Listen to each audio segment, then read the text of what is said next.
To somebody who's new to D&D, it can sometimes feel overwhelming when trying to figure out and remember all the rules of the game.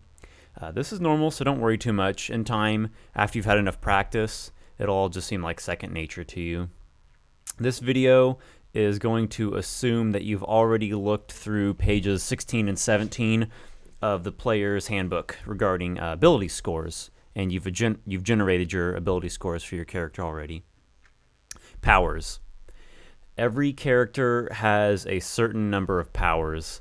Page 29 of the player's handbook has a table which contains a list of how many powers you will have at every level of play. For example, at first level, you'll know 2 at-will powers, 1 encounter power, and 1 daily power, while at level 11, you will know 2 at-will powers, 4 encounter powers, 3 daily powers, and 3 utility powers. Basically, the higher your character level, the more complexity you take on. As well, certain classes are more complex than others. A great weapon fighter or an archer ranger are much simpler classes in comparison to, say, a shaman or a heavily multi-classed bard. Powers are classified in a couple of ways. First of all, a power is either an attack or a utility. Attack powers are basically your aggressive actions, things that you do to damage or hinder your foes. Utility powers, on the other hand, help you or your allies in various ways. Secondly, a power is either usable at will, encounter, or daily. At-will powers can be used as often as you like. For example, if you're a fighter, you can use Reaping Strike every single turn if you choose. Encounter powers are stronger than at-will powers, but once you use an encounter power, you cannot use it again until you've taken a short rest.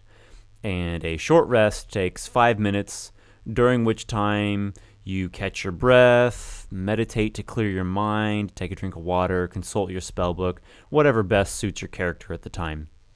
Lastly, daily powers have the strongest effects, but can only be used once per day. You have to take an extended rest to regain the usage of daily powers. An extended rest takes around 6 hours and usually represents your nightly sleep. When selecting powers, you'll notice that there's a specific format in which all powers are displayed. This allows you to easily find all the important information about what the power does without holding up the whole group. Each power will tell you what action you have to spend in order to perform it, who the power can target, what effect it produces, and so on. As well, each power features flavor text. This is the italicized text below the power's title, which describes what the power would typically look like in the game world. And if you're someone who especially enjoys detail and bringing your character to life, don't hesitate to read out loud the flavor text, or just use it as a guideline to create your own description of what your character is doing. Personally, I like to utilize such descriptions when I first use a power so that the other players can get an idea of what my character does, and I also like to do so during really important situations because it adds to the dramatic experience of the moment. Okay, attack rolls. There's a basic formula to figure out your character's attacks and skills and all that. It's important to have it written down on your character sheet ahead of time as to allow the action to flow smoothly. Every single attack in the game is written in a formula that says ability score, or ability versus defense. Some ability versus some defense. For example, a ranger using his longbow for twin strike says dexterity versus AC. A wizard casting Burning Hands says intelligence versus reflex. Whenever you make an attack, you are rolling your attack and you're trying to meet or exceed your enemy's defense. The basics of every single attack is half your level plus your relevant ability score modifier. That is the core of every single attack in the game. There are other bonuses which add into the attack. Here are some common ones. If you're using a weapon power and wielding a weapon that you're proficient with, you add the weapon's proficiency bonus to the attack. For example, a longsword's proficiency bonus is +3, while a heavy flail's proficiency bonus is +2. This represents that your character has undergone training with the weapon and is able to use it to the best of its capability. If you're using a magic weapon or magic implement, you add the enchantments enhancement bonus to the attack. For example, a staff of fiery might +1 adds its +1 to the implement attack, while a vicious great axe +3 adds its +3 to the weapon attack. You can also gain bonuses from feats, racial features, class features, paragon paths, powers, other sources. Here's a full example of a character's attack. We're going to take a 4th level fighter who is wielding a magic greatsword +2. He has a strength score of 19. Okay, so his attack is going to be, once again, half the level, so that's +2. His strength modifier, which would be +4. Proficiency with the greatsword is +3.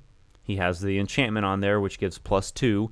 And he has his fighter weapon talent class feature, which is giving him +1 to attacks with all two-handed weapons. So his total attack comes up to +12.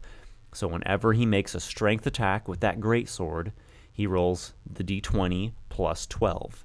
If the result meets or exceeds the target's defense, he hits and deals damage. Damage rolls. Every single attack power will say on its hit line how much damage you deal if you hit with that power.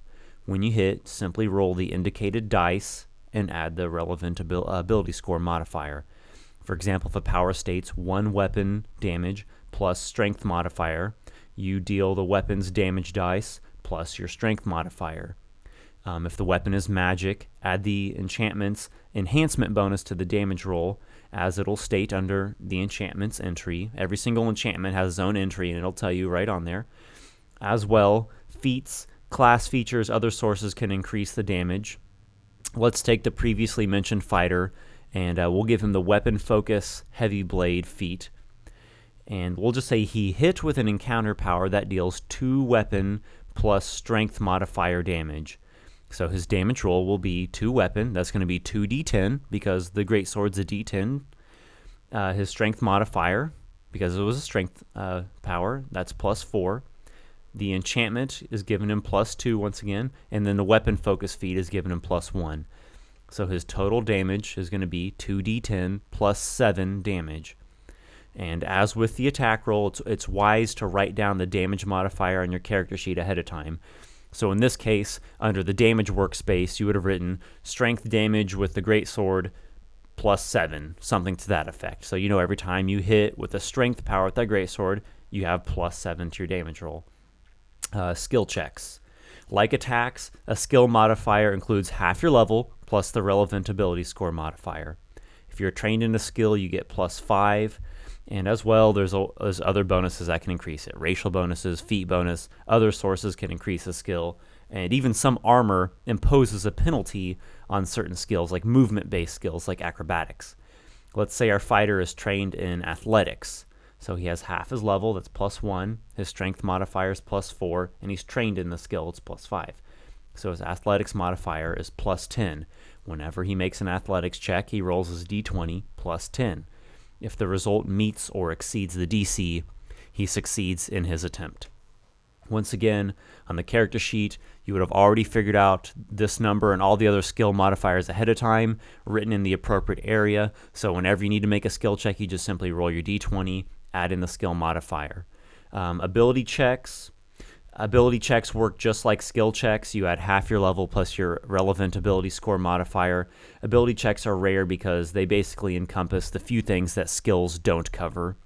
Some examples of ability checks would be strength check to break down a door, an intelligence check to remember something, a dexterity check to steer an out-of-control minecart, a wisdom check to overcome a mental curse, charisma check to beseech the communion with a deity through prayer.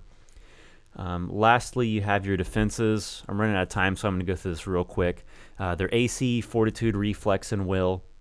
You add 10 plus half your level plus your relevant ability score modifier, and as well there's other bonuses that can apply. So basically, defenses are not rolled. They're just a set number. There's no rolling involved on the defense side. The attacker will always try to meet or exceed the target's defense score, and the DM will have the monster's defenses and attacks, as well as the DC for various skill checks. So sorry I didn't cover the defenses too in depth, but thank you as always for watching. I hope this is helpful for you, and I'll talk to you later.